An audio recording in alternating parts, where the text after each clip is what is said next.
எல்லா உயிரும் இன்பம் எய்துக, எல்லா உயிரும் இன்பம் எய்துக, எல்லா உடலும் நோய் தீர்க. எல்லா உயிரும் இன்பம் எய்துக, எல்லா உடலும் நோய் தீர்க, எல்லா உணர்வும் ஒன்றாதல் உணர்க. நிறைந்த அவைக்கு தலை காண்ட பணிவான வணக்கம்.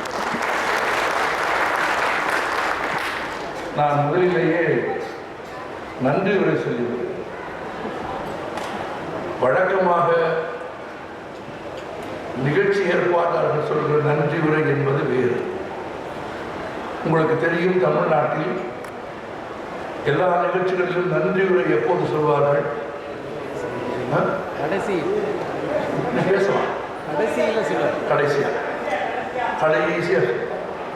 அப்படி சொல்லும் போது அரங்கத்தில் யாருமே நன்றி உரை சொல்லும் போது பெரும்பாலான அரங்கங்களில் யாருமே இருக்க மாட்டார்கள். தமிழர்கள் நன்றி உணர்ச்சியில் கொஞ்சம் குறைவாக இருப்பதற்கு அது காரணமாக இருக்கிறார், எனக்கு தெரியாது. எனவே நன்றி உரையை நான் முதலிலேயே சொல்லிவிடுகிறேன். தன் தாய்மொழி மலையாளமாக இருந்தாலும், தன் தாய்மொழி மலையாளமாக இருந்தாலும் தமிழ் மொழியின்பால் அக்கறை கொண்டு மாநில அரசின் வழிகாட்டுதலை ஏற்று இவ்வளவு சிறப்பாக ஒரு திருவிழா போல இந்த புத்தக திருவிழாவை ஏற்பாடு செய்த தன் தாய்மொழி மலையாளமாக இருந்தாலும் தமிழுக்காக இதை செய்த உங்கள் மாவட்ட ஆட்சித்தலைவருக்கும்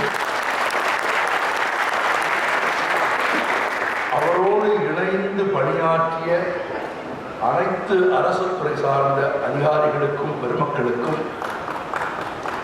அறிவியல் இயக்கத்திற்கும் மிக முக்கியமாக பாரதி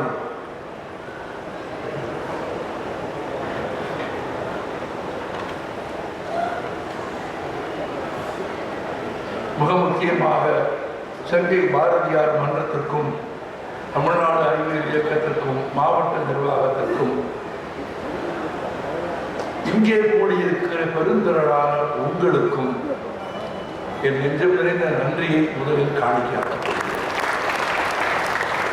ஏனென்றால் அவர்கள் இல்லாவிட்டால் இந்த நிகழ்ச்சி இல்லை, நீங்கள் இல்லாவிட்டால் நாங்கள் இல்லை.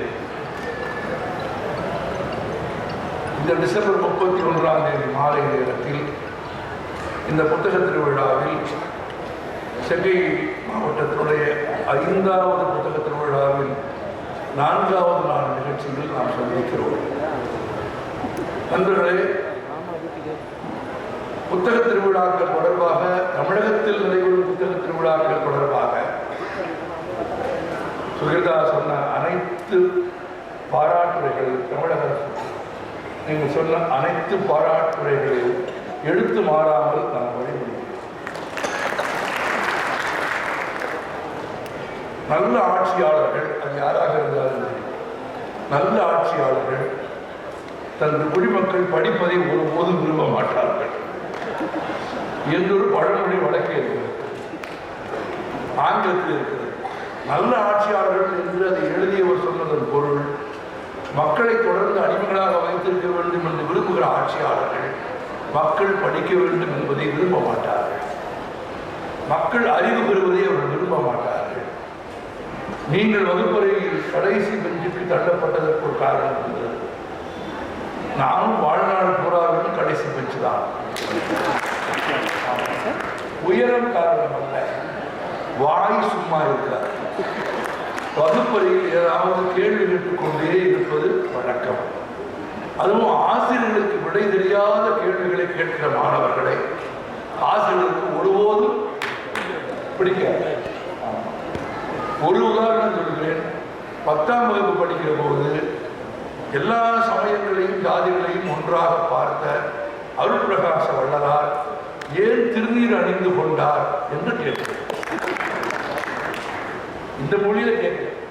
அந்த 10ஆவது படிக்கிறப்போ என்ன தமிழோ என்ன தமிழையா, ஏன் அவர் திருநீர் பூசியிருக்காரு என்று கேட்டேன். அவர் ஏன் திருநீர் பூசிக்கொண்டார் என்பதும், பின்னாளில் அவர் திருநீர் பூசவில்லை என்பதும் நான் வளர்ந்து ஆளாகிய ஒரு வாழ்க்கை வரலாற்றை படித்து புரிந்து கொண்டேன். அவள் எல்லாவற்றையும் கடந்த ஒரு நிலையை அடைந்ததை பின்னால் ஒரு வாழ்க்கை வரலாற்றை படித்து தெரிந்து கொண்டேன். ஆனால் 10ஆம் வகுப்பில் எனக்கு தெரியவில்லை. நான் கேட்டேன், ஐயா அவர் ஏன் எல்லாம் ஒன்றுன்னு சொல்றாரு, எல்லாம் வேணான்னு சொல்றாரு, நீங்க சொல்லிங்க, அப்புறம் ஏன் திருநீர் பூசியிருக்காரு அப்படின்னு கேட்டேன். இன்னொரு கேளு அப்படின்னு சொன்னார். இன்னொரு கேளுன்னு கேட்டா என்ன அர்த்தம்னா, வேணான்னு உட்கார்ந்துருக்கணும். அந்த வயசுல அதுவும் தெரியல. 2வது முறையிலும் ஏன் திருநீர் மட்டும் மன்னித்து கொண்டிருக்கிறார் கேட்ட உடனே, ஹோம்ஒர்க்கெல்லாம் முடிச்சிட்டியா? அங்க ஆரம்பிச்ச வன்முறை பள்ளிக்கூடத்திற்கு போற வரைக்கும் வரலங்கிறது மட்டுமல்ல, அவர் எனக்கு வளலார்னு பட்ட பேர் வச்சார். நான் வகுப்பறைக்குள்ள வந்தா வாங்க வள்ளலா, உட்கார்ந்து வள்ளலா, வள்ளலார் நிறைய படிச்சிருப்பாரு, நீங்க ரொம்ப படிக்கிறாருன்னா கடைசியில் உட்கார்ந்துங்க அப்படின்னு பின்னால் சொல்லிடுவார்.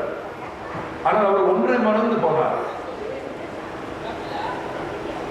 அவருக்கு பதில் தெரியாத ஒரு கேள்வியை கேட்டது என் பிழை இல்லை. இன்னும் சொல்ல போனால், ஒரு பதில் தெரியாத கேள்வியை கேட்ட மாணவனை கொண்டாடும் ஆசிரியராக அவர் இருந்திருக்க வேண்டும். இன்னும் ஒரு படி மேலே போய், எனக்கு பதில் தெரியாத கேள்வியை நீ கேட்டாய், நான் நாளை உனக்கு பதில் தேடி கொண்டு வந்து கொடுக்கிறேன் என்று தான் படிக்க போகிறவன் தான் சிறந்த ஆசிரியர். ஆனால் அவருக்கு பதில் சொல்ல தெரியவில்லை என்பது மட்டுமில்லை, அவருக்கு ஒரு பட்டப்பெயர் வைத்தார். அவருக்கு தெரியவில்லை, ஆசிரியர்கள் மாணவர்களுக்கு வைக்கிற பட்டப்பெயர்கள் நிலைப்பதில்லை. மாணவர்கள் ஆசிரியர்களுக்கு வைக்கும் பட்டப்பெயர்கள் மறைவதே இல்லை. போகும்போது சொல்லிட்டே போயிடுவான். இப்ப ஒரு சில ஆண்டுகளுக்கு முன்பு என்னுடைய 8ஆம் வகுப்பு ஆசிரியர் இறந்து போயிட்டார். மதுரையிலிருந்து என் நண்பன் போன் பண்ணி சொல்றான், மாப்பிள்ள நம்ம டால்டா செத்து போயிட்டாரு. அவருக்கு ஏன் டால்டான்னு பேர் வச்சோம்னு இப்ப சொல்ல முடியாது, அப்புறமா கேட்டு தெரிஞ்சுக்கீங்க. அந்த பெயர்கள் நிலைத்து விடும். நான் நகைச்சுவைக்காக இதை சொல்லவில்லை. ஒரு ஆசிரியராக இருந்தாலும், ஒரு மாணவனாக இருந்தாலும், யாராக இருந்தாலும் ஒன்றை நினைவில் வைத்துக் கொள்ளுங்கள். எதை பற்றியேனும் ஒரு சந்தேகமோ ஒரு கேள்வியோ மனதில் பிறந்தால் அந்த கேள்விக்கான விடையை தேடிய பயணத்தை நடத்த வேண்டுமே தவிர, விடை கிடைக்கவில்லை என்பதற்காக கேள்விகளை ஒருபோதும் புதைக்கக்கூடாது. விடை கிடைக்கவில்லை என்பதற்காக கேள்விகளை ஒருபோதும் ஒழித்து வைக்கக்கூடாது. விடை கிடைக்கிறவரை அந்த கேள்வியை உயிரோடு வைத்திருந்து விடையை மனித சமூகம் தேடிக்கொண்டிருந்ததனாலே தான் இவ்வளவு பெரிய அறிவியல் வளர்ச்சியை மனிதன் பெற்றிருக்கிறார். ஆப்பிள் மரத்திலே இருந்து கீழே விழுந்த போது ஏன் அது கீழே விழுகிறது? ஏன் அது மேலே போகவில்லை? ஏன் அது பக்கவாட்டில் போகவில்லை? எது நேராக மரத்தில் இருக்கிற ஆப்பிளை கீழே விழ வைக்கிறது என்ற அந்த மரத்தடியில் அமர்ந்திருந்த ஒருவனுக்கு ஏற்பட்ட வினாதான் புவியீர்ப்பு விசையை கண்டுபிடித்துக் கொண்டு வந்து கொடுத்தது. அப்ப கேள்விகளை எது உருவாக்குகிறது என்று கேட்டால், யார் வாசிக்கிறார்களோ, யார் படிக்கிறார்களோ, யார் சிந்திக்கிறார்களோ அவர்களுக்கு கேள்விகள் பிறக்க ஆரம்பிக்கிறது. கேள்விகள் பிறக்க பிறக்க பிறக்க கேள்விகளுக்கான விடையை தேடுகிற பணியில் நீங்கள் பயணம் செய்ய ஆரம்பித்தால் உங்கள் வாழ்க்கை உயரும். ஆம், சுகிர்தா சொன்னதை நீங்கள் கேட்டிருப்பீர்கள். எந்த வகுப்பறையில் கடைசியில் அமர வைக்கப்பட்டாரோ அந்த வகுப்பறையிலேயே, அந்த சிறிய வகுப்பறையில் அந்த 40 அடி தூரத்தை கடந்து அந்த மேசைக்கு இந்த புறம் ஆசிரியையாக சுகிர்தாவை கொண்டு வந்து நிறுத்தியது கல்வி. கல்விதான், படிப்புதான். ஒரு பழைய தமிழ் பாடல் இருக்கிறது, இம்மை பயக்குமால் ஈய குறைவற்றால், தம்மை விளக்குமால் தாமொருளாக எழுந்தால், எம்மை உலகத்து யான் காணோ கல்வி போல் மம்மர் அறுக்கும் மருந்து. இது ஒரு பாடல் இருக்கிறது. எளிய வரிதான். மம்மர் அறியாமல். கல்விக்கு இணையான ஒரு பொருள் இந்த உலகத்தில் இல்லை. உங்கள் குழந்தை, என் குழந்தை வாழ்க்கையில் முன்னேற வேண்டும் என்று விரும்பினார், ஒரு தலைமுறை முன்னேற வேண்டும் என்று விரும்பினார், ஒரு நாடு முன்னேற வேண்டும் என்று விரும்பினால் மொத்த நாடும் எப்போது கல்வி பெறுகிறதோ அப்போதுதான் அந்த சமூகத்தில் பாகுபாடுகள் ஒழியும். அப்போதுதான் அந்த சமூகத்தில் ஏற்றத்தாழ்வுகள் ஒழியும். அப்போதுதான் அந்த சமூகத்தில் அநீதிக்கு எதிராக குரல் கொடுக்கும் ஆண்மை உள்ள குடிமக்கள் தோன்றுவார்கள். அது கல்வி கொடுக்கும். இதுக்கு மாபெரும் கவிஞர்களின் புகைப்படங்களை போட்டிருக்கிறீர்கள். 2000 ஆண்டுகளுக்கு முன்பு வாழ்ந்த வள்ளுவர் இங்கே இருக்கிறார். 2000 ஆண்டுகளுக்கு முன்பு இந்தியாவில் தமிழ்நாட்டில் அரசர்கள் இல்லையா? மன்னர்கள் இல்லையா? ஜமீன்தார்கள் இல்லையா? சிற்றரசர்களும் பேரரசர்களும் இல்லையா? சிற்றரசர்களுக்கும் பேரரசர்களுக்கும் என்ன வித்தியாசம்? ஆட்சி பரப்பின் எல்லை வித்தியாசம். அந்த புறம் பெரியதாக இருந்தால் பேரரசர், அந்த புறம் சிறியதாக இருந்தால் சிற்றரசர். அந்த புறத்தின் எல்லையை வைத்துதான் நம்ம பேரரசனா சிற்றரசனா என்று தீர்மானிக்க முடியும். 300 கொண்டாட்டிகளோடு வாழ்ந்தவர்கள், 3000 கிலோ எடையுள்ள நாற்காலியில் அமர்ந்தவர்கள், 30,000 படைகளோடு ஆட்சி செய்தவர்களின் முகம் பெயர் எதுவும் வரலாற்றில் இல்லை. 2 அடியாக 1330 வரை எழுதியவர் 2000 ஆண்டுகளை கடந்து வாழ்ந்து கொண்டிருக்கிறார். குலோத்துங்க சோழனுக்கு இந்த அரங்கத்தில் படம் இல்லை, கம்பனுக்கு இருக்கிறது. இந்த செய்தி உங்களுக்கு தெரியுமா? இந்த உலகத்தில் மிகப்பெரிய காப்பியங்களில், இந்த நாட்டில் மிகப்பெரிய காப்பியங்களில் 2, ஒன்று ராமாயணம், இன்னொன்று மகாபாரதம். ராமாயணத்துக்கு தனி கதையே இருக்கிறது. நீங்கள் சொன்னால் ஆச்சரியப்பட்டு போவீர்கள். உலகத்தில் மொத்தம் 300 ராமாயணம் இருக்கிறது. 1, 2 கிடையாது. இந்தியாவில் மட்டும் ராமாயணம் இருப்பதாக யாராவது சொன்னால் அது பொய். தாய்லாந்தில் இருக்கிறது, லாவோஸில் இருக்கிறது, கம்போடியாவில் இருக்கிறது, பிலிப்பைன்ஸில் இருக்கிறது, ஜப்பானில் இருக்கிறது. உலகின் பல நாடுகளில் ராமாயணம் இருக்கிறது. பலவிதமான ராமாயணங்கள் இருக்கிறது. ஆச்சரியமான செய்தி சொல்லட்டுமா? ஒரு ராமாயணத்தில் சீதை ராவணனின் மகள். அதை எழுதியவனுக்கு ராவணன் மீது அவ்வளவு கோபம் என்று தெரியவில்லை. பிறர் மனைவியை கொண்டாடிய குற்றம் மட்டும் இல்லை, அவள் மகள். இதைவிட சிறப்பான ஒரு ராமாயணம் இருக்கிறது. சீதையே இல்லை அந்த ராமாயணத்தில். சீதையே இல்லாமல் ராமாயணம் எப்படியா இருக்கிறது? எழுதியவன் துறவி, எழுதியவன் பௌத்தன். எனவே அவன் ராமனுக்கு பெண்டாட்டியே வைக்கவில்லை. இருந்தால் தானே கடத்தி கொண்டு போவதற்கு 300 ராமாயணங்கள் உலகத்தில் எழுதப்பட்டிருக்கிறது. ஆனால் அதே ராமாயணம் வடமொழியில் இந்தியாவில் முதலில் எழுதியது வால்மீகி. வால்மீகி எழுதிய அந்த ராமாயணத்தை இந்திய மொழிகளில் பலர் எழுதினார்கள்.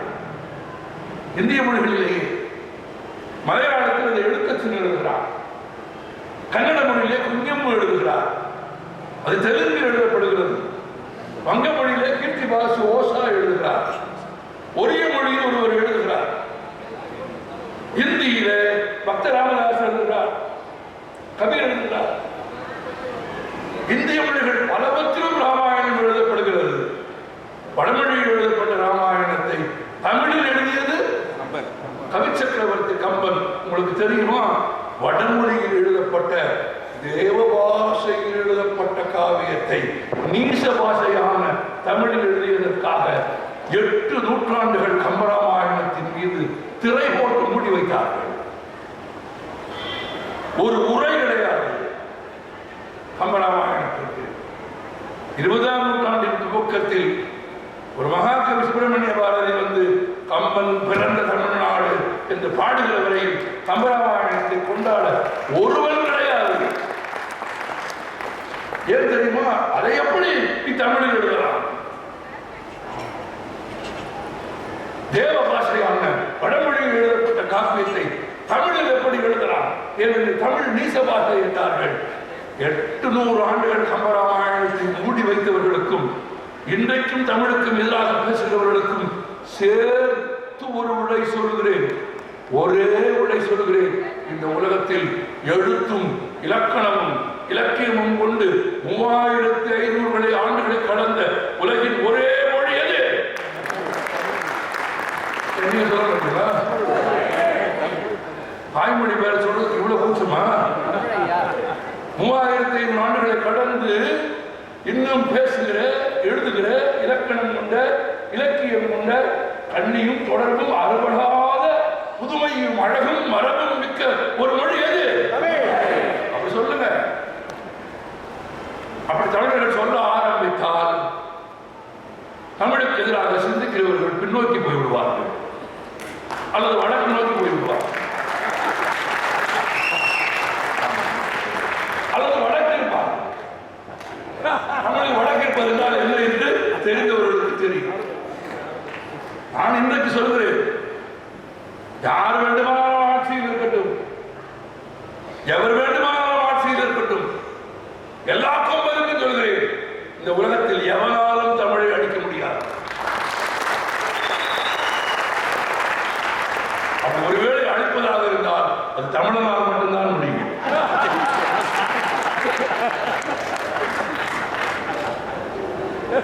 பிறர் அழிப்பதை தமிழன் ஒப்புக்கொள்ளவே மாட்டான். தமிழன் அழிப்பான். எப்படி அழிப்பான்? தமிழோடு ஆங்கிலம் கலந்து பேசி தமிழை அழிப்பான்.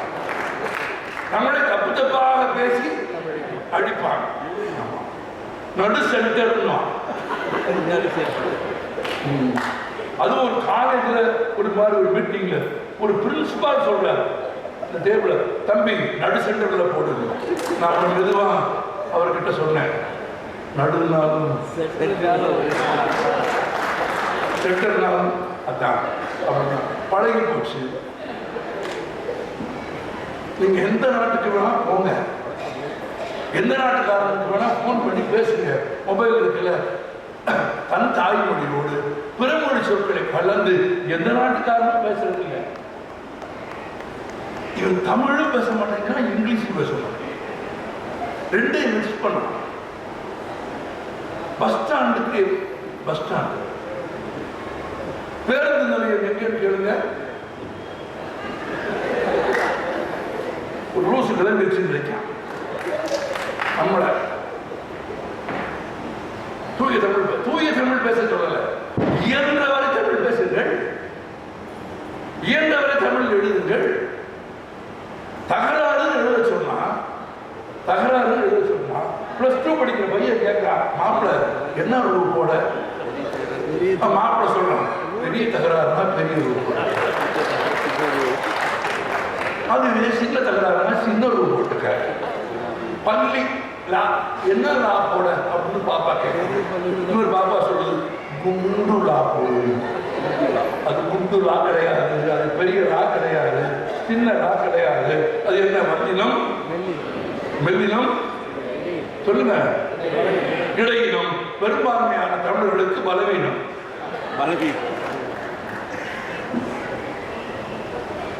3500 ஆண்டுகள் சிறப்பும் மொழியும் இலக்கியமும் அற்புதமும் கொண்ட ஒரு மொழியில் சுமந்த புத்தகங்களை எத்தனை பேர் வீட்டில் 100 புத்தகம் வைத்திருக்கிறீர்கள் சொல்லுங்க. கையெல்லாம் உடம்பு வேணும், வகுப்பறை கிடையாது. அவரவர்கள் மனசாட்சிக்கு சொல்லிக் கொள்ளுங்கள். எத்தனை பேர் வீட்டில் நூலகம் இருக்கிறது? 82 லட்சம் ரூபாய், 1.5 கோடி ரூபாய் போட்டு வீடு. ஆமா, இங்க பெட்ரூம். ஆமா, அதுவும் மாஸ்டர் பெட்ரூம், கிச்சன், கிச்சனுக்கு பக்கத்திலேயே திங்கிற இடம், டைனிங், நம்ம டைனிங், வரவேற்பறை எல்லாம் பார்த்து பார்த்து கட்டிய வீடு. நண்பர்கள் கூடி போய் காட்டுறாங்க, பார்த்து பார்த்து பார்த்து பார்த்து கட்டிய வீடில் புத்தகங்கள் வைப்பதற்கு இடம் இல்லை, புத்தகங்கள் வீட்டில் இருக்கிற எல்லோரும் சேர்ந்து படிப்பதற்கு இடம் இல்லை, புத்தகங்கள் இல்லாத வீடும் புத்தகங்கள் படிப்பதற்கு இல்லாத இடமும் எனக்கு கல்லறையாக தெரிகிறது. புத்தகங்களை படிக்கிறவர்கள் உயிர்ப்புள்ளவர்கள்.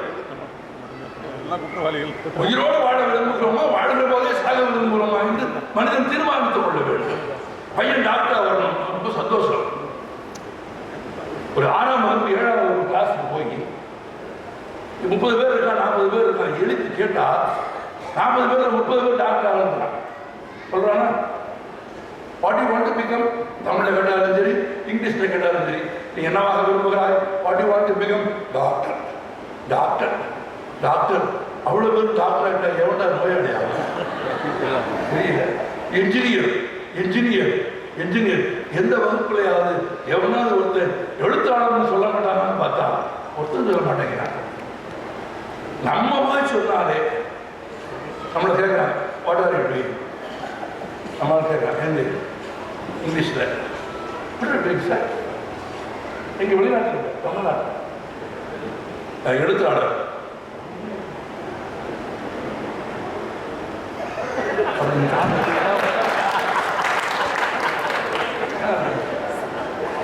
சாப்பாட்டுக்கு என்ன பண்றேன்?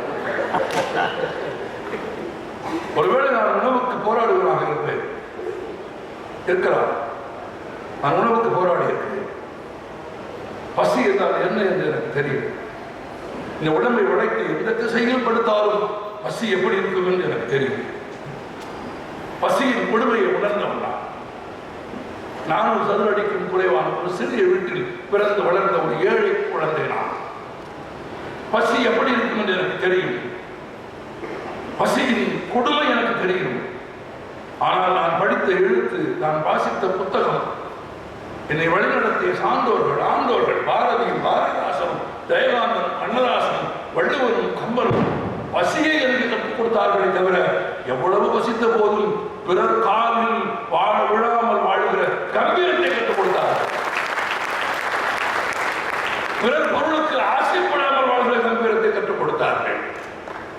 குழந்தை எப்படி இருக்க வேண்டும் என்று நீங்கள் விரும்புகிறீர்கள். 100 புத்தகம் இல்லாத வீட்டில் குழந்தை எப்படி படிக்கும்? வீட்டுக்குள்ள போனா 5 பேர் 5 மொபைல் வச்சிருப்பான்.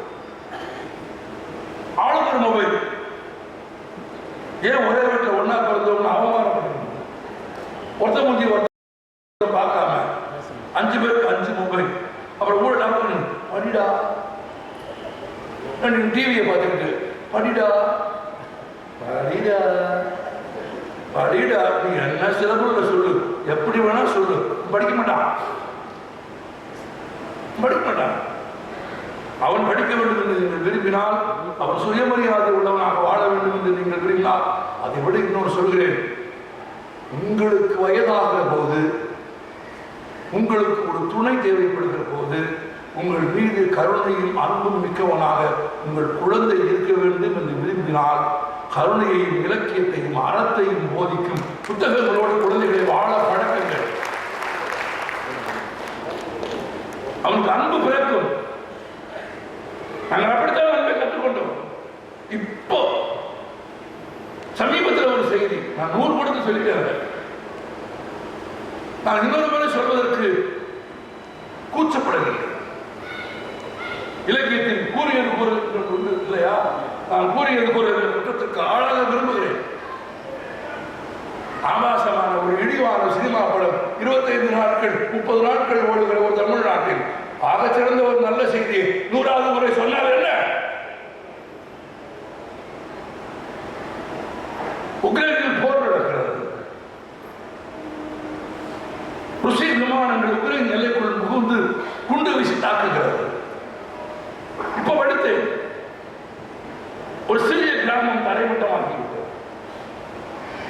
ஒருவர் கூட இல்லை.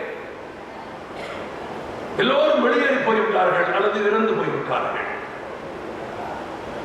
இடிந்து கிடக்கிற கட்டடங்களுக்கு நடுவில் கற்பனை செய்து பாருங்கள். நேற்று வரை நூற்றுக்கணக்கானவர்கள் மகிழ்ச்சியோடு பேசி சிரித்து வாழ்ந்த ஒரு ஊர் இன்னைக்கு ஒருவரும் இல்லை. ஊரில் ஒரு பகுதியில் மயானம் இருக்கும். அதை நீங்கள் புரிந்து கொள்ளலாம். ஊரே மயானமாக இருக்கிறது. ஊரே மயானமாக கிடக்கிறது. ஒரு சர்வதேச புகைப்படக்காரன் அந்த போரின் கொடூரத்தை உலகத்திற்கு சொல்வதற்காக, புகைப்படம் எடுப்பதற்காக தன் கேமராவோடு அந்த கிராமத்திற்குள் போகிறான். புகைப்படம் எடுத்துக்கொண்டே போகிறான். திடீரென்று அழுகுறது கேட்கிறது. எங்கிருந்து அலுவலர் வருகிறது என்று தேடி பார்க்கிறான்.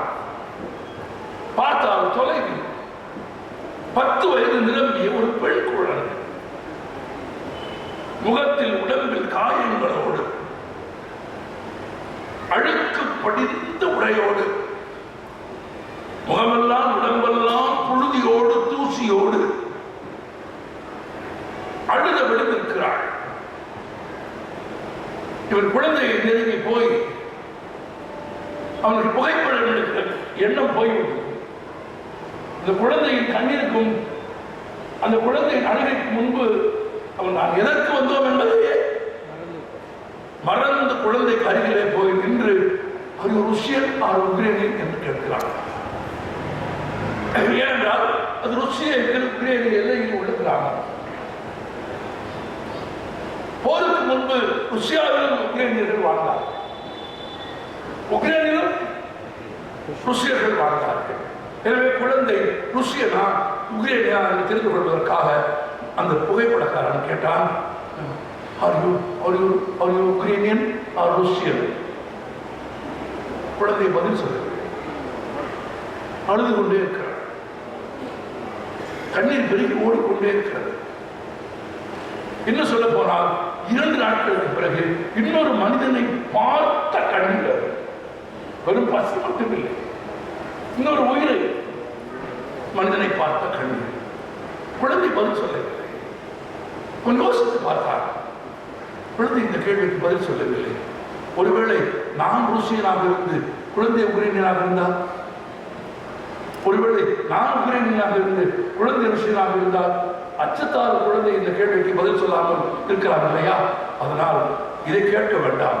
குழந்தையின் தேசிய இனத்தை பற்றி கேட்காமல் குழந்தை பேசுவதற்கு வசதியாக அது பிறந்த வயதிலிருந்தே உருவாக்கப்பட்ட நம்பிக்கை தொடர்பான ஒரு கேள்வியை கேட்கிறார் என்று தீர்மானித்துக் கொண்டு இப்ப கேட்டான், ஆர் யூ கிறிஸ்டியன் ஆர் முஸ்லிம் என்று கேட்கிறார். இதற்கு குழந்தை பதில் சொல்லவில்லை. திரும்ப திரும்ப கேட்டார், குழந்தை பதில் சொல்லவில்லை. குழந்தை மிக நெருக்கில் அருகி தொட்டு வாஞ்சையோடு அரவணைத்துக் கொண்டு மெதுவாக கேட்டார், kindly tell me, are you Christian or Muslim? குழந்தை சொன்னதாக அந்த புகைப்பட கலைஞன் எழுதுகிறான். குழந்தை சொன்னது, I am hungry.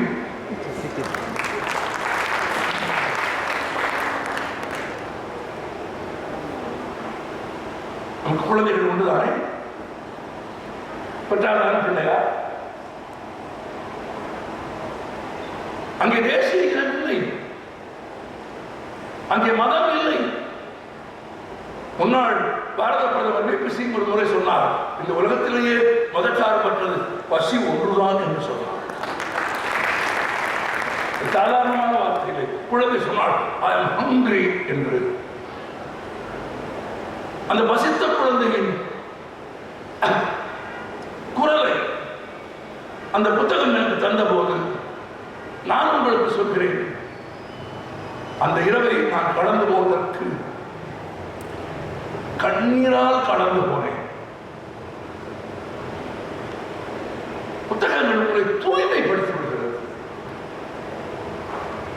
மனதிலே இருக்கிற அழுக்கை எல்லாம் அகற்றி விடுகிற ஆற்றல் புத்தகங்களுக்கு உண்டு.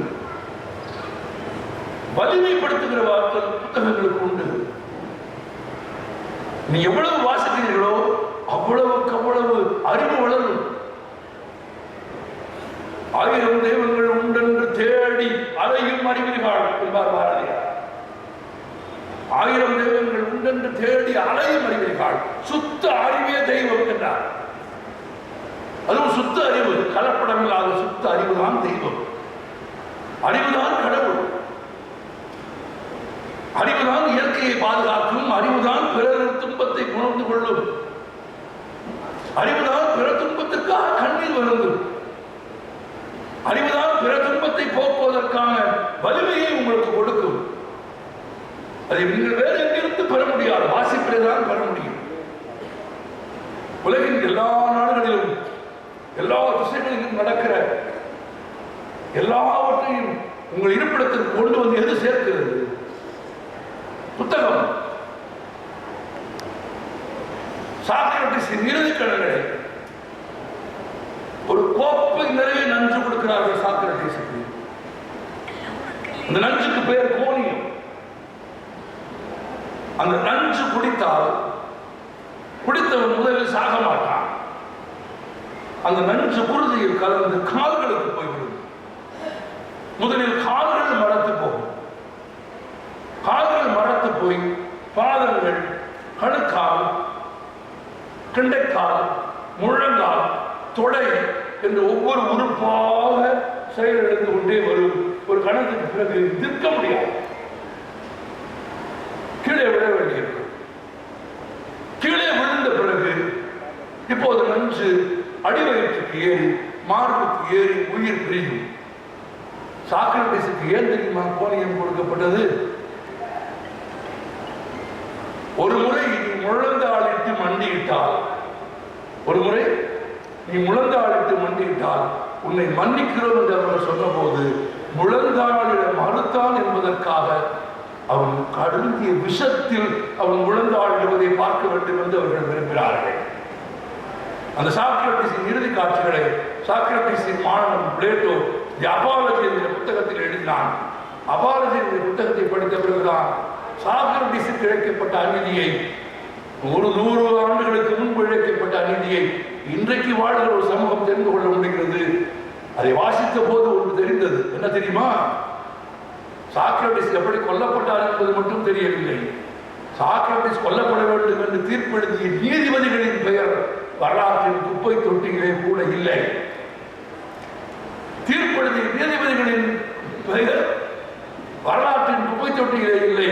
எந்த நீதிபதிகளால் குற்றவாளி என்று தீர்க்கப்பட்டானோ அந்த சாக்ரட்டிஸின் பெயர் அவன் அறிவால், அவன் தர்க்கத்தால், அவன் கேள்விகளால் உலக வரலாற்றில் இன்றைக்கும் உயர்ந்து நிற்கிறது.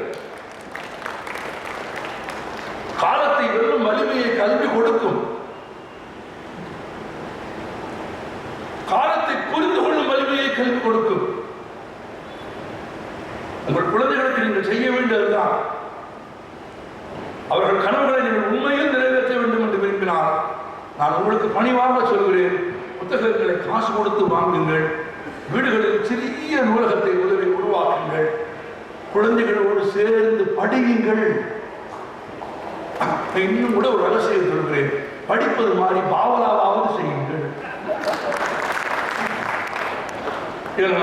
நாம் திருடர்கள் குழந்தைகளை படிக்க இல்லை, நீங்கள் பாவலா செய்தால் கூட போதும், அப்பா படிக்கிறார் என்று நம்பி குழந்தைகள் படிக்க ஆரம்பித்திருவார்கள். படிக்க படிக்க படிக்க படிக்க படிக்க படிக்க படிக்க படிக்க வெளிச்சம் பிறக்கும். படிப்பதனால் நீங்கள் சமூகத்திற்கு நன்மை செய்வது பிறகு இருக்கட்டும்டோ எனக்கு தெரியும். தன் கவிதைகளில், தன் எழுத்தில் ஒரு எழுத்து கூட சமூகத்தை மாற்றும் சொற்கள் மட்டும் இல்லை, ஆபாசமாக ஒரு எழுத்து கூட எழுதாத சுகிர்தாவின் படைப்பை நான் கொண்டாடாமல் எல்லா எழுத்தும் எனக்கு தெரியும். நான் எழுத்தெண்ணி படிக்கிற பழக்கம் முடியும், உங்களுக்கு தெரியும். தன் படைப்பு முழுவதிலும் வஞ்சிக்கப்பட்ட மக்களுக்காக பேசுகிற குரல் சுகிர்தாவின் குரல். அது வேண்டும். பிறர் துயரத்திற்காக அழுகிற போது நான் இன்றைக்கு உங்களுக்கு சொல்லித் தருகிறேன். இப்போ நான் இந்த அரங்கத்தில் பார்த்தேன், ஐ எம் ஹங்கிரி என்ற அந்த குழந்தை சொன்ன செய்தியை நான் சொன்ன கணத்தில் இந்த கூட்டத்தில் கண்களை துடைத்துக் கொண்டு கண்ணீர் ததும்ப அந்த வார்த்தைகளை கேட்டவர்களை நான் இங்கிருந்து பார்த்தேன். நான் கை சுட்டி சொல்ல விரும்பவில்லை. யாரெல்லாம் நான் சொன்ன சொற்களை கேட்டு கலங்கி கண்ணீர் சிந்தினார்களோ அவர்களை நான் தலை குனிந்து வணங்குகிறேன். ஏனென்றால் அவர்களது கண்ணீர் இந்த உலகத்தின் எந்த புனித நதியை விடவும் புனிதமானது. கங்கை புனிதமானதா? உலகில் எந்த நதியும் புனிதமானதில்லை. எது புனிதமானது தெரியுமா? பிறர் துயரத்திற்காக கண்ணீர் விடுகிற போது உங்கள் கண்ணீர் உலகத்தின் எந்த புனித நதியை விடவும் புனிதம் பெறுகிறது. பிற துன்பத்திற்காக கண்ணீர் விடும், அது கோழைத்தனத்தின் அடையாளம் அல்ல. கண்ணீர் ஒருபோதும் கோழைத்தனம். டால்ஸ்டாய் சொன்னார், கண்ணீர் உங்களை தூய்மைப்படுத்தும் என்பார் டால்ஸ்டாய். வாசிப்பு அவர்களுக்கு இன்பம் கொடுக்கும். நல்ல புத்தகங்களை தேர்ந்தெடுத்து வாசிக்க ஆரம்பித்தார். வாசிக்கிற போது அழுவீர்கள். வாசிக்கிற போது சிரிப்பீர்கள், வாசிக்கிற போது பெருமிதம் கொள்வீர்கள், வாசிக்கிற போது கர்வம் பிறக்கும், வாசிக்கிற போது கருணை பிறக்கும். இந்த உடம்பில் சிந்தனையில் நவரசங்களையும் உருவாக்கும் ஆற்றல் எழுத்துக்கு உண்டு, புத்தகத்துக்கு உண்டு. அது உங்களை உயிர்ப்பிக்கும், வாழ வைக்கும். வாழ்கிற போது வாழ்வது மிக முக்கியமானது. எனக்கு தப்பா இருக்கு நினைக்கிறீங்களா? இல்ல, உண்மை. வாழ்கிற போது வாழ வேண்டும். ஒருத்தர் 45 வயசு செத்து போயிட்டான். ஊர் இருக்கிற பூரா வந்து அவனுக்கு ஒரு மாலை வச்சு மரியாதை பண்ணி அந்த பணம் நினைச்சான். 45 வருஷமா இந்த ஊர்ல தான் இருந்தவங்க. ஒரு நாயகத்தையும் பார்க்கல, ஒருத்தன் கூட வணக்கம் சொல்லல, ஒரு பொம்பளை கூட ஒரு ரோஜா பூவை கொண்டாந்து கொடுத்த சொல்லல. செத்து கிடக்கிறோம் 50 பேரும் வந்து ரோஜா பூ வைக்கிறான், மாலையை வைக்கிறான், கும்பிடுறானே. இப்படி பணமானதுக்கு பிறகு இவ்வளவு மரியாதை கொடுப்பாங்கன்னு தெரிஞ்சிருந்தா 45 வருஷமும் பணமாவே இருக்கலாமே அப்படின்னு நினைச்சாங்க. உண்மை என்னன்னா, அவன் 45 வருஷமும் பணமா தான் இருந்தான். பிழைப்பது வேறு, வாழ்வது வேறு. வாழ கற்றுக் கொடுக்கிறது புத்தகம். நான் இவ்வளவு நிலவரத்தை சொன்னாரு, நீங்க சொன்னதெல்லாம் நல்லா இருக்கு, எல்லாம் கேட்டுட்டு அப்புறமா அவனுக்கு சொன்னபடியே புத்தகம் வாங்கிட்டு போய் படிச்சேன். நம்ம பேசி ஒருத்தர் கேட்கிறாங்க, மேடையிலிருந்து கேட்கறது வேற. நிகழ்ச்சி முடிஞ்சதுக்கு பிறகு நீங்க சொன்னீங்கக்காகவே நான் புத்தகம் வாங்கி படிச்சேன். ரைட், என்னாச்சு? படிச்சேன். சொல்லியா? எனக்கு மர்ம நாவல் கேட்கிற மாதிரி இருக்கு. இல்லையா? தூக்கமா வருது. என்ன செய்ய? தூங்குறியா? என்ன இப்படி சொல்றிய? என்ன தூங்குது அப்படி? இல்லையே, நீங்க தானே படிக்க சொன்னீங்க, அப்புறம் இப்ப தூங்க சொல்றீங்க. அட விடியா, நீங்க முடிச்சிருந்து இன்னொருத்தருக்கு கெடுதல் பண்றதை விட நீ தூங்கலாம் எவ்வளவு நல்ல விஷயம் பார்த்தியா? அப்படிப்பட்ட உன்னையே தூங்க வைக்கினான். அதை விட சிறந்த புத்தக உலகத்தில் ஏதாவது இருக்க முடியுமா?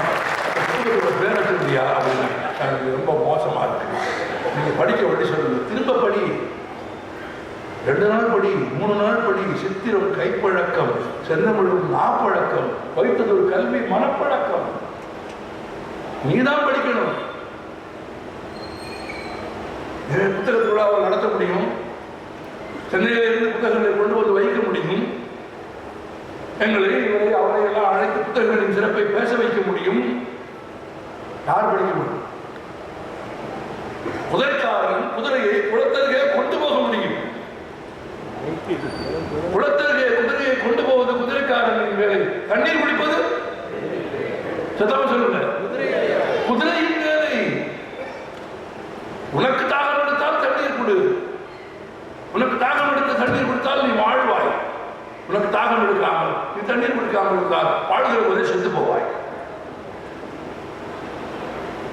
வாழும் வாழ்க்கையை அர்த்தமுள்ளதாக்குவது எப்படி? எவ்வளவு கதைகள், எவ்வளவு புத்தகங்கள், எவ்வளவு இலக்கியங்கள், எவ்வளவு கற்றுக் கொடுக்கிறது, எவ்வளவு பேச வைக்கிறது. ஒண்ணுமே இல்லை. எப்படி சார் 1 மணி நேரம் பேசுறீங்க? ஒண்ணுமே இல்லை. படித்த சொற்கள். சட்டியில சோறு இருந்தா பேரை எடுக்க எடுக்க வரும். படிச்சதை பூரா நீங்க வச்சிருந்தா பேச பேச வரும். படிக்காம இன்டர்வியூக்கு போனா சொந்த பேரே மறந்து போயிடும். அவன் வாட் இஸ் யுவர் நேம் கிட்ட அப்படிங்கிறான் இன்டர்வியூல போய் நின்றுட்டு. ஆனால் வரலாற்றின் பக்கங்களில் போய் 5000 ஆண்டுகளுக்கு முந்தைய மனிதர்களின் வாழ்க்கையை, அவ்வளவு எதற்கு 100 ஆண்டுகளுக்கு முன்பு வாழ்ந்த மனிதர்களின் வாழ்க்கையை நமக்கு தெரியுமா? அதை உங்களுக்கு எனக்கு யார் சொல்வது? எது சொல்கிறது? புத்தகம் தானே சொல்கிறது. நம் மொழி சாதாரணமான மொழி இல்லையே. 6000 மொழிகள் இந்த உலகத்தில் பேசப்படுகிறது. பேச்சு மொழிகள் 6000 மொழிகள். 6000 மொழிகளில் 150 மொழிகளுக்குத்தான் எழுத்து இருக்கிறது. அதிலும் சில மொழிகள் சொந்தமான எழுத்து கிடையாது. பிற மொழி எழுத்துக்களை இலவச வாங்கிய மொழிகள். சொந்தமாக எடுத்து வைத்திருக்கிற மொழிகள் 100-130 மொழிகள் தான். அந்த 100-130 மொழிகளும் சொந்தமாக எழுத்து வைத்திருக்கிற மொழி. இன்னொன்றை நன்றாக நினைவில் வைத்துக் கொள்ளுங்கள். ஒரு மொழியில் எழுத்து இல்லை என்றால் என்ன பொருள்? அந்த மொழியில் புத்தகமே இல்லை என்று பொருள். அந்த மொழியில் நூலகமே இல்லை. அந்த மொழியில் ரேஷன் கார்டு இல்லை. நல்லா புரியும். எழுத்து இல்லை என்றால் ரேஷன் கார்டு இல்லை, ஆதார் கார்டு இல்லை, ஒண்ணுமே கிடையாது. எழுத்து இல்லைன்னா ஏறக்குறைய 5800 மொழிகளுக்கு எழுத்து கிடையாது. 120-130 மொழிகளுக்கு தான் எழுத்து இருக்கிறது. அதிலும் 1000 ஆண்டுகளை கடந்த மொழிகள் மிக குறைவு. 2000 ஆண்டுகளை கடந்து எழுத்தும் இலக்கணமும் இலக்கியமும் கொண்ட மொழிகள் உலகத்திலேயே 6 மொழிகள் தான். 6 மொழிகள்: கிரேக்கம், லத்தீன், ஈப்ரு, சமஸ்கிருதம், சீனம். அப்புறம் என்ன பேச மாட்டீங்களா? தெரியாம தான் கேட்கிறேன். நான் ஏன் சொல்லணும்? நீங்க நான் இடம் கோடிட்ட இடத்தை நிரப்புங்க. உலகில் மொத்தம் இருக்கிற மொழிகள் 2000 ஆண்டுகளை கடந்த மொழிகள் 6 மொழிகள்: கிரேக்கம், லத்தீன், ஈப்ரு, சமஸ்கிருதம், சீனம். நிரப்புங்க.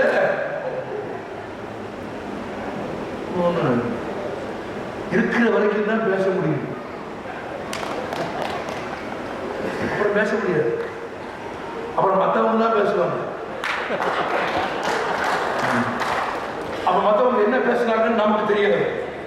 தெரியுமா? தெரியாது. தெரிஞ்சு வச்சுக்க ஆசையா இருக்கா? நான் வேணா சொல்லி தர்றேன்.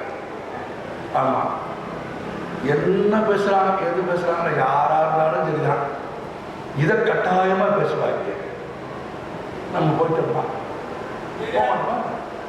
எல்லாரும் போவோம். ஒரு நாளைக்கு போகிறப்ப தானே எல்லாம் வரிசையில் தான் நிற்கிறோம். யார் முதல்ல யார் பின்னான்னு தெரியாம நிற்கிறோம். கட்டாயமா சொல்லுவாங்க ஒரு வார்த்தை. என்ன சொல்லுவாங்க? எத்தனை மணிக்கு கேட்பான. இதுதான் அவர் எழுத்தாளர், ஆவணப்பட இயக்குனர், கவிஞர், வாத்தியார், அதெல்லாம் ஒன்றும் கிடையாது. அதெல்லாம் எக்ஸ்ட்ராவாக சொல்லிக்குவாங்க. எத்தனை மணிக்கு? 2 மணிக்கு. சோபாட்டு எடுத்து வச்சிருக்காரு. ஒரு 3 மணிக்கு வச்சிருக்கூடாது அப்படிமா. அவ்வளவுதான் நம்ம வாழ்க்கை. இதையுமே துக்கம் இல்லடா பெருமைன்னு சொன்னவன் தமிழன் தான். ஆமா, நெருங்கல் உடல் ஒருவன் ஒரே பொருள் தான். நேற்று இருந்தார் என்று இல்லை என்னும் பெருமை உழைத்தீங்க உலகு. இன்னொன்று சொல்லணுமா? எல்லா விலங்குகளுக்கும் குரல் இருக்கிறது, மொழி இல்லை. மொழி உள்ள ஒரே விலங்கு யாரு? மனிதன். அதனாலதான் மனிதன் சொல்லிட்டான், நான் விலங்குகளின் அரசன். சும்மாவும் சொல்லல. செடிக்கும் கொடிக்கும் ஓரறிவு, நத்தைக்கும் சங்குக்கும் ஈரறிவு, நண்டுக்கும் மண்டுக்கும் 3 அறிவு, கரையானுக்கும் நெருப்புக்கும் 4 அறிவு, விலங்குகளுக்கு பறவைகளுக்கு 5 அறிவு. மனிதனுக்கு யார் சொன்னா? அதான் முக்கியமான விஷயம். மனிதர்களுக்கு 6 அறிவு இருப்பதாக மனிதர்கள் தான் சொல்லிக் கொண்டே இருக்கிறார்கள். இன்னும் ஒரு நாயும் அதை ஆமோதிக்கவில்லை. மனிதன் ஏன் சொல்கிறான் தெரியுமா? அவங்களுக்கு மொழி இருப்பதால் சொல்லுகிறான். சத்தியமங்கலத்துல, ஊட்டியில யானை வந்து சூழ்நில பேப்பர்ல என்ன எழுதுறான்? என்ன எழுதுறான்? ஊருக்குள் புகுந்து யானைகள் அட்டகாசம் எழுதுறான். உங்களுடைய மொழி இருக்கு, பேப்பர் இருக்கு, எழுதுற. அது இப்ப இல்ல. அது முறையா பார்த்தா அது இடம். நீ அங்க போய் வீடு கட்டிட்ட. என் ஃப்ரெண்ட் வந்து சொன்னாரு, வீடெல்லாம் நல்லா தான் இருக்கு, பாம்பு நிறைய வருது. நான் பாம்பு இருக்கிற இடத்துல வீடை கட்டிட்டு, பாம்பு வருதுன்னா அது நடந்து போற பாதையில வீட்டை கட்டிட்டு, அது வலச போற பாதையில வீட்டை கட்டிட்டு, இப்ப அது நுழைஞ்சு அட்டகாசம் பண்ணது நீ எழுதுற. ஏன்னா உங்கள்கிட்ட மொழி இருக்க போய், உங்கள்கிட்ட பேப்பர் இருக்க போய் எழுதுற. அதுக்கிட்ட மொழி இருந்தா, அதுக்கிட்ட பேப்பர் இருந்தா அது எழுதும். எங்களின் வலசை போன பாதையை ஆக்கிரமித்து மனிதர்களின் அயோக்கியத்தனம் எழுதும். எழுதுமா எழுதாதா? எழுதும். மொழிங்கிறது சாதாரணம் இல்லை, அதிகாரம். நான் சொல்ற ஒரு வார்த்தையில் இந்த மொழியின் சிறப்பு, இந்த மொழியின் வலிமை. இந்த உலகத்தில் 2000 ஆண்டுகளை கடந்த மொழிகள் கிரேக்கம், லத்தீன், ஈப்ரு, சமஸ்கிருதம், சீனம், தமிழ், 4 மொழிகளில் 4 மொழிகளை எவரும் பேசுவதில்லை. அவைகள் மக்களால் பேசப்படுவதில்லை. அவ்வளவுதான். அவை இறந்துபட்ட மொழிகள். மொழியில் அறிஞர்கள் டெட் லாங்குவேஜஸ் என்கிறார்கள். இறந்துபட்ட மொழிகள் எது? கிரேக்கம், லத்தீன், ஈப்ரு, சமஸ்கிருதம். சமஸ்கிருதத்தை மனிதர்கள் பேசிக் கொள்வதில்லை. மனிதர்களுக்குள் பேசிக் கொள்வதில்லை. மனிதர்கள் பேசிக்கொள்ளும் உலகத்தில் 2000 ஆண்டுகளை கடந்த மொழிகள் 2. ஒன்று சீனம், இன்னொன்று தமிழ்.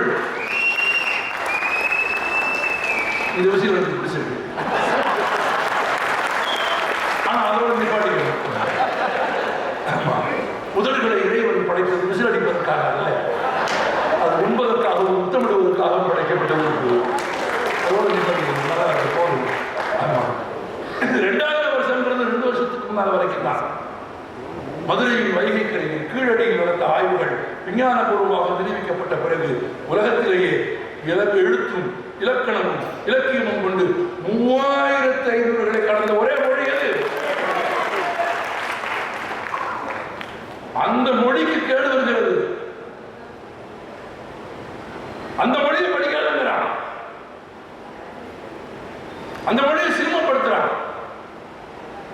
நீங்கள் சொன்னீர்கள் முத்தமிழறிஞர் கலைஞர் தன் 14 வயதில் 1938ஆம் ஆண்டு தமிழுக்காக ஒரு போராட்டத்தை நடத்தினார் என்று. அது ஒரு முக்கியமான செய்தி இருக்கிறது. 14 வயது பையனாக இந்திய எதிர்ப்பு போராட்டத்தில் தமிழுக்கான போராட்டத்தை திரு கருணாநிதி நடத்திய போது திமுக இல்லை, ஆட்சி இல்லை, அதிகாரம் இல்லை, தீக்கா இல்லை, எந்த அமைப்பும் எந்த ஆட்சியும் இல்லாத காலத்தில் ஒரு 14 வயது பையன் பள்ளிக்கூடத்தை நிராகரித்து விட்டு மொழிக்காக பேசியிருக்கிறான் என்பதை ஒரு சமூகம் கொண்டாடத்தானே இருக்கிறது. அப்படி போட்டி பாதுகாக்கப்பட வேண்டிய மொழி, அவ்வளவு செல்வங்கள் நிறைந்த மொழி. புற இலக்கியங்கள், அக இலக்கியங்கள், பக்தி இலக்கியங்கள், திருக்குறள், திருக்குறான் இருக்கிறது,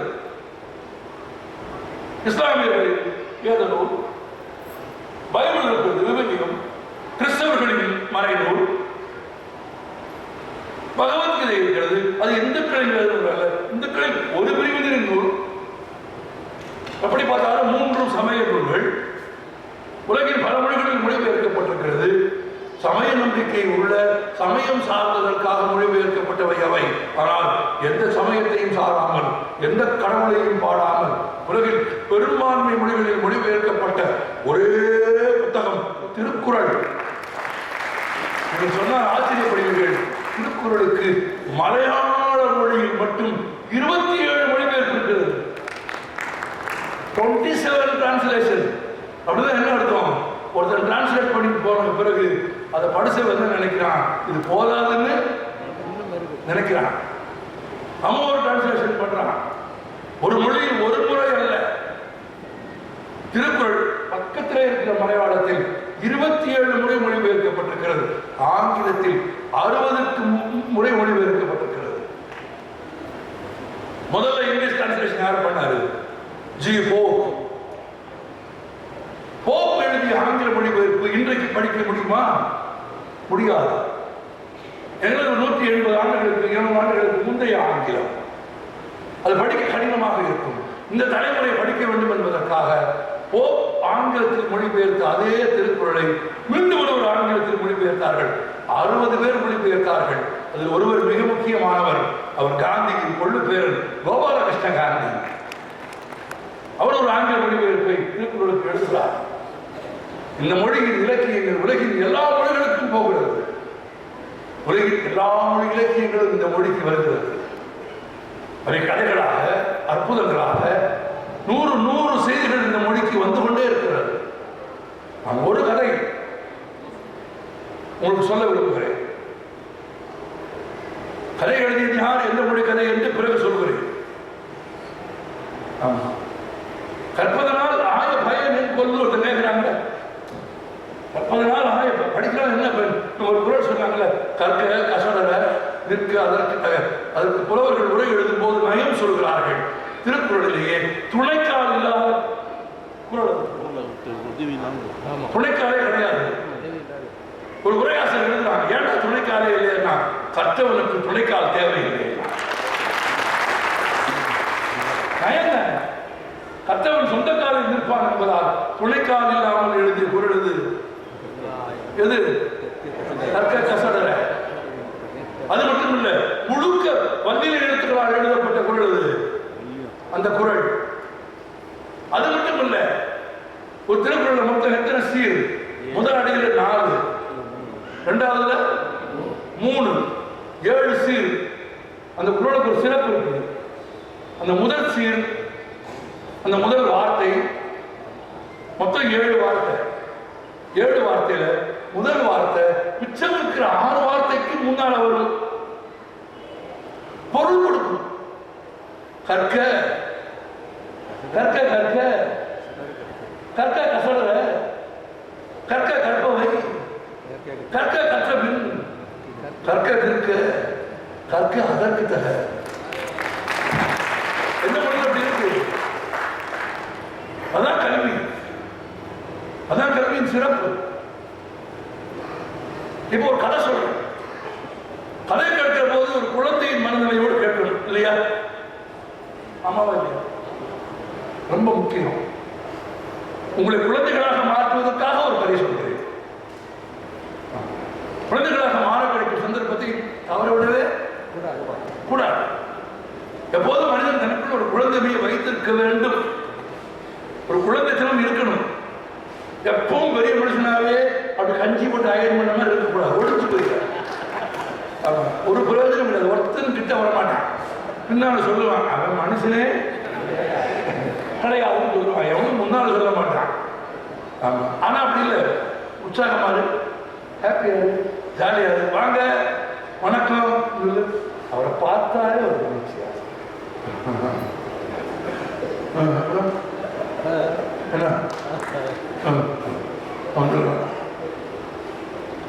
அவன் மூஞ்சில முடிச்சது முடிஞ்சு முடிச்சது. அப்படியான நிறைய பேர் இருக்கான். இன்னும் சில பேர் இருக்கான். பார்த்தோன்னே என்ன அப்புறம் எப்படி இருக்கு, என்ன பண்ற, என்னமோ பண்ற, பொழுது எப்படி போகுது, என்ன செய்யறதா விட்டு என்ன ஒண்ணும் கிடையாது. தொடர்ந்து பேசுறீங்கன்னு வச்சுக்கோங்க, உங்களை சுடுகாட்டு பண்ணிட்டு போயிருங்க, கையோட பண்ணிட்டு போயிருங்க. ஏன்னா ஒரு சிறிய ஒட்டத்துக்கு வாழ்க்கையை வாழ வேண்டும் என்று விரும்புகிறவர் டிரான்ஸ்ஃபர் பண்ண செத்து போயிடுவான். ஒரு ஊர்ல டிரான்ஸ்ஃபர் பண்ண செத்துருவான். ஐயோ அப்படின்னா திரைக்கடல ஓடி திரைக்கடல் போக மாட்டான். எந்த ஊர்ல பிறக்கிறோமோ அந்த ஊர்லயே வாழணும், அந்த ஊர்லயே ஒரு கல்யாணம் பண்ணணும், அந்த பொண்டாட்டியும் பக்கத்து தெருவா இருக்கணும், கல்யாண மண்டபமும் அங்கேயே இருக்கணும், கல்யாணம் முடிஞ்ச குழந்தையும் அந்த ஊர்லயே பிறக்கணும், அவனுக்கு ஒரு பொண்ணும் அந்த ஊர்லயே கிடைக்கணும், அந்த ஊருக்குள்ளேயே வாழ்ந்து இந்த ஊருக்குள்ள செத்து தானே எந்திரிச்சு போய் படுத்துக்கிற அளவு தூரத்துல சுடுகாடு இருக்கணும். எப்படி எப்படி எப்படி விசாரம் வரும்? எப்படி உலகம் தெரியும்? கதைகள் சொல்றது நூறு படி. நான் சொல்ல போற இந்த கதையை ஒரு தடவை குழந்தைகளுக்கு சொன்னேன். அது என்னன்னு புரிஞ்சு சொல்றேன். இப்ப கதை சொல்லிடுறேன், நேரம் குட்டி கதை தான், ஆனா அழகான கதை. நான் கதையில கூட கூட கேள்வி கேட்பேன், பதில் சொல்லுவேன். சரியா? கதை அப்படித்தானே சொல்லுவோம். கதை சொல்லும்போது கூட பதில் சொல்லணும். பேசாம இருக்கமா இருந்தீங்கன்னா நான் இறங்கி போயிடுவேன். கதை கேட்கலீங்களா? ஆமாமா இல்லையா? உற்சாகமா கேட்குறீங்களா? நிஜமா தானே? நம்பலாமா? ஒரு அடர்ந்த பெரிய காடு. கதை ஆரம்பிக்குதா? ஆரம்பிச்சிருச்சா? ஒரு அடர்ந்த பெரிய, அப்படிதான் சொல்லணும் கதை சொல்லும் போது. ஒரு பெரிய காடு அப்படின்னு சொல்லுவாங்க. எங்க ஊர்ல சொல்லுவாங்க, செத்தவங்க வெத்தலை கொடுத்தது மாதிரி. செத்தவங்க வெத்தலை கொடுத்தா அவங்க போடவும் மாட்டேன், கீரையும் போட மாட்டேன், குடிச்சுட்டு யாருக்கும் கொடுக்கவும் மாட்டாங்க. ஒரு அடர்ந்த பெரிய காடு.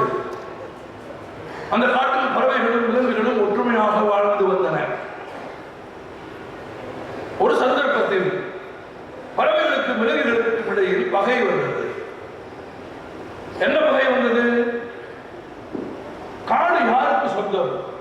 என்று பகை வந்தது. இந்த கதையை கண் பார்வையற்ற குழந்தைகள் இருக்கிற ஒரு பள்ளிக்கூடத்தில் சொல்ல சொன்னாங்க. ஆனந்த 300 குழந்தைங்க, 300 பேர் கண் பார்வை இல்லாத குழந்தைங்க. நான் பேச ஒப்புக்கொண்டுட்டு ஒரு 3 நாள் நான் தூங்கவே இல்லை. என்ன சொல்றது, என்ன பேசுறது, எப்படி பேசுறது, யானைன்னு பேசினா பிள்ளைங்களுக்கு தெரியுமா, கருப்புன்னு சொன்னா பிள்ளைங்களுக்கு தெரியுமா, காடுன்னு சொன்னா பிள்ளைங்களுக்கு தெரியுமா, அன்பார்வை இருக்கவங்களோட பேசுறதே கஷ்டமா இருக்கு. பார்வையே இல்லாத குழந்தைங்க எப்படி பேச போறோம், சரி என்ன வந்தாலும் சரின்னு போய் இப்படிதான் ஆரம்பிச்சேன். ஒரு பெரிய காடு, மனிதர்களே இல்லாத காடு, அந்த காடு எப்படி இருக்கும் நீங்க சொல்லுங்க. குழந்தைங்க சொன்னாங்க பத்திரமாக இருக்கும்.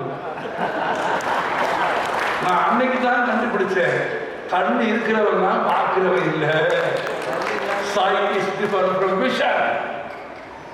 நோக்குதல் வேறு, பார்ப்பதல் வேறு. கண் இருக்கிறவன் பூரா பார்வை உள்ளவர் அல்ல. கண் பார்வையற்றவர்கள் எல்லாம் குருடர்கள் அல்ல. குழந்தைங்க சொல்லுச்சு, அடர்ந்த காடு, மனிதர்களே இல்லை, காடு எப்படி இருக்குன்னா பத்திரமாக இருக்குட்டாங்க. எவ்வளவு நல்ல போய் சம்பாதிச்சிருக்க பாருங்க. அந்த காட்டில் பறவைகளுக்கும் விலங்குகளுக்கும் சண்டை வந்து விட்டது. என்ன சண்டை வந்துச்சு? காடு யாருக்கு சண்டை, சண்டை நிறுத்துகிறது, சண்டை நடக்கிறது, போர் மூண்டு விட்டது. இப்போது போரின் ஒரு கட்டத்தில் எந்த போரிலும் வெற்றி தோல்வி மாறி மாறி வரும் தானே, மாறி மாறி வருகிறது. ஒரு கட்டத்தில் பறவைகள் வென்று விலங்குகள் தோற்று விடுமோ என்ற சூழல் வருகிறது. 2 நாட்களுக்கு பிறகு நிலைமை மாறி விலங்குகள் வென்று பறவைகள் தோற்று விடுமோ என்ற சூழல் மாறிக்கொண்டே இருக்கிறது. இப்படி மாறிய சூழலில் ஒரு நாள் விலங்குகள் வென்று விடும், பறவைகள் தோற்றுவிடும் என்ற சூழல் வந்த உடனேயே வௌவால் விலங்குகளோடு சேர்வது என்று முடிவெடுத்தது. என்ன கசிமாறு, நான் அந்த பக்கம் போறேன். இப்போ பறவைகள் கேட்டது, நேற்று வரை எங்களோட தான் இருந்தார், ஆமாவா இல்லையா? இப்போது தோல்வி வரப்போகிறது தெரிந்த உடனே விட்டு விட்டு போகலாமா, துயரத்தில் பிரிந்து போகலாமா? வௌவால் சொன்னது, நான் விலங்கு, நான் உங்களை போல முட்டையிட்டு குஞ்சு பொறிக்கிறேன். வௌவால் என்ன செய்யும்? குட்டி போட்டு பால் கொடுக்கும். நான் உங்களை போல் முட்டையிட்டு குஞ்சு பொறிப்பவன் அல்ல, நான் குட்டி போட்டு பால் கொடுக்கிறவன். நான் விலங்கா பறவையா? மேமன். நான் குட்டி போட்டு பால் கொடுப்பதால் நான் விலங்கு, நான் பறவை இல்லை. எனவே நான் அந்த புறம் போகிறேன். விலங்குகள் என்ன செஞ்சது? ஒரு ஆள் வந்து சந்தோஷம் தானே, கூட்டணிக்கு ஒரு ஆள் சேர்ந்தா சந்தோஷம். பாமகனே வான்னு சேர்த்துக்கிட்டாங்க. இப்ப சண்டை நடக்குது. 2-3 நாள் ஆகி போச்சு. இப்ப காட்சி மாறிடுச்சு. என்ன மாறி போச்சு? பறவைகள் வென்று விலங்குகள் தோற்குமாறு சூழல் உருவாகிவிட்டது. வௌவால் பார்த்துச்சு, அவசரப்பட்டுட்டோமோ, தேர்தல் தெரிய அறிவிக்கிறதுக்கு முன்னாலே கூட்டணி அறிவிச்சிட்டோமோ, இது சரிப்படாது, இவங்களோட இருந்தா கொண்டுருவாங்க, நம்ம அங்கிட்டு போயிடுவோம் அப்படின்னு முடிவு பண்ணி பறவைகளின் பக்கம் போக முடிவெடுத்துச்சு. அப்ப விலங்குகள் கேட்டது, நான் குட்டி போட்டு பால் கொடுக்குறேன்னு தான் நீங்க வந்தேன், நாங்க ஜெயிக்க போறோம் தெரிஞ்சுதான் நீங்க வந்த, இப்ப தோக்க போறோம்னு தெரிஞ்ச உடனே போலாமா? போலாமா? போகக்கூடாதுல்ல இரு. அப்போ வௌவால் சொல்லிச்சு, நான் என்ன உங்களை மாதிரி 4 நாள்ல நாயா ஓடியா படைக்கிறேன்? எப்படி படைக்கிறேன்? பறந்து பறந்து வாழ்றேன். உங்களை மாதிரி நாயா 4 நாள்ல ஓடிதான் நான் ஒன்றும் வாழலை. பறந்து பறந்து வாழ்வதா நான் பறவையா விலங்கா? அங்க கேட்குது பறவை. அப்புறம் நான் அந்த பக்கம் போறேன் அப்படின்னு அந்த பக்கம் போக ஆரம்பிச்சு. அந்த பக்கம் போகலான்னு முடிவெடுத்து விலங்குகளையும் விட்டு பறவைகளின் பக்கம் வௌவால் சேரலாம் என்று நினைத்த தருணத்தில் காட்டின் தேவதை வந்தார். கதையில எல்லாம் தேவதை வந்தாள். அவள் பறவைகளையும் விலங்குகளையும் அழைத்தாள். உங்களுக்குள்ள என்ன சண்டை? காடு எங்களுக்கு சொந்தம், காடு எங்களுக்கு சொந்தம். தேவதை சொன்னாள், காடு எனக்கு சொந்தம். மூடர்களே, காடு எனக்கு சொந்தம். நீங்கள் என் குழந்தைகள், ஒற்றுமையாக இருந்துதான் ஆக வேண்டும். உங்களுக்குள் பகைமைக்கு வேலையே கிடையாது. இந்த காட்டில் என் கருணையோடு நீங்கள் வாழ வேண்டும் என்று விரும்பினால் நீங்கள் ஒற்றுமையாக இருப்பதை தவிர வேறு வழி இல்லை. பாருங்கள், ஒற்றுமையாக இருந்தது என்று விலங்குகளையும் பறவைகளுக்கும் ஆணையிட்டு அறிவுரை சொல்லி இருவரையும் ஒன்று சேர்த்து விட்டார். இப்போது விலங்குகளுக்கும் பறவைகளுக்கும் இடையில் பகைமை நீங்கிவிட்டது, போர் நின்று விட்டது. யாரும் மிச்சம் இருக்காது. பறவைகளின் பக்கம் சேரப்போனது வௌவால். பறவைகள் சொன்னது, நீ அந்த நீ என்ன எங்களை மாதிரி குட்டிட்டா கொஞ்சம் மதிக்கிற, நீ ஆறு குட்டி போட்டு பால் கொடுக்குற, நீ அங்கிட்டு போ மகராசனே, நீ அங்கிட்டு போ, நீ விலங்காகவே இரு. சரி, நீ இந்த பக்கம் வந்துச்சு. விலங்குகள் என்ன சொல்லுச்சு, நீ என்ன எங்களை மாதிரி நாலு பாலையா ஓடி திக்கிற, பறந்து பறந்து குழந்தைங்கிறவன், நீ அங்கிட்டு போ அப்படின்னு. இப்போ போர் முடிந்து சமாதானமான பிறகு பறவைகளும் வௌவாலை ஏற்றுக்கொள்ளவில்லை, விலங்குகளும் வௌவாலை ஏற்றுக்கொள்ளவில்லை. இரண்டு தரப்பும் கைவிட்ட நிலையில், யாரோடும் சேர முடியாத நிலைமையில், தனிமையில் விடப்பட்ட அவமானத்தில் வௌவால் அதற்கு பிறகு பகலில் வெளியே தலை காட்டுவதே இல்லை.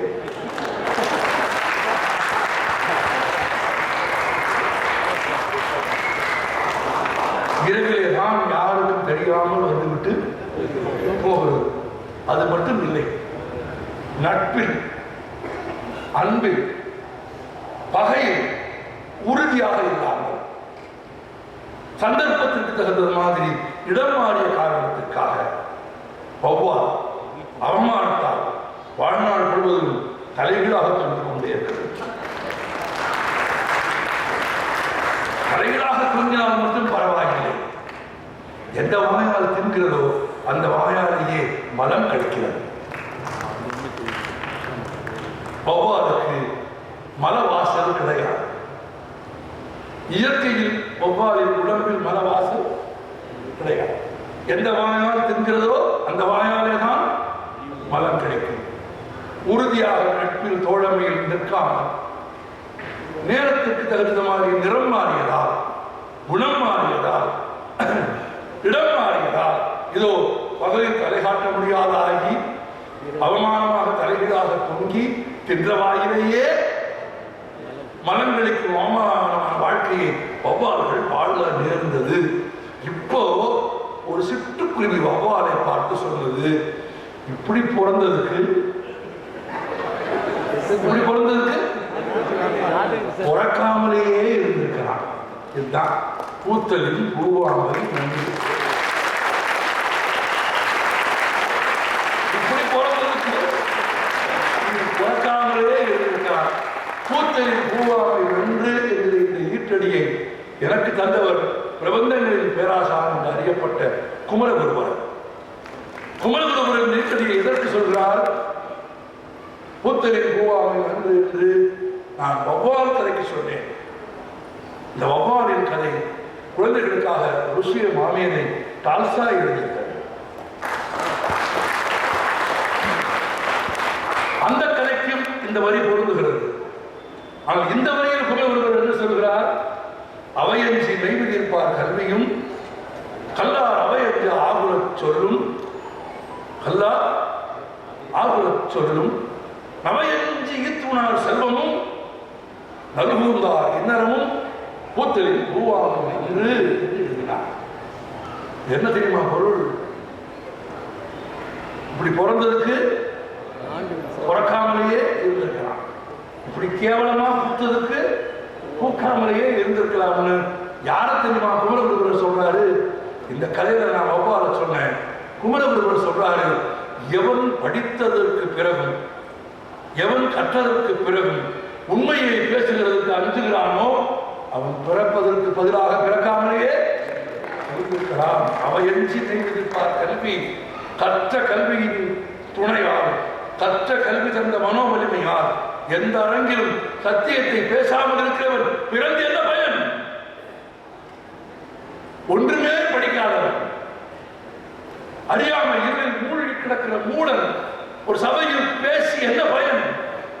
பயன் இல்லையே. கற்றவன் அஞ்சி பேசாமல் இருப்பது பயன் இல்லை. கல்லாதவன் சபையில் பேசுவது பயன் இல்லை. கஞ்சனுக்கு செல்வம் இருந்து பயன் இல்லை. பயனுண்டா? அவன் பிறந்தாங்க இருந்தாங்க. கஞ்சனுக்கு செல்வம் இருந்து பயன் இல்லை. பிறருக்கு உதவி செய்ய வேண்டும் என்று விரும்புவதற்கு வறுமை இருந்தால் பயன் இல்லை. இல்லையா? பிறருக்கு உதவி செய்ய வேண்டும் என்று விரும்புவதற்கு வறுமை இருக்கலாமா? அவனுக்கு செல்வம் இருக்க வேண்டும். அவையஞ்சி மெய் விதிப்பார் கல்வியும், அவையஞ்சி மெய் விதிப்பார் கல்வியும், கல்லார் அவையஞ்ச ஆகுல சொல்லும்.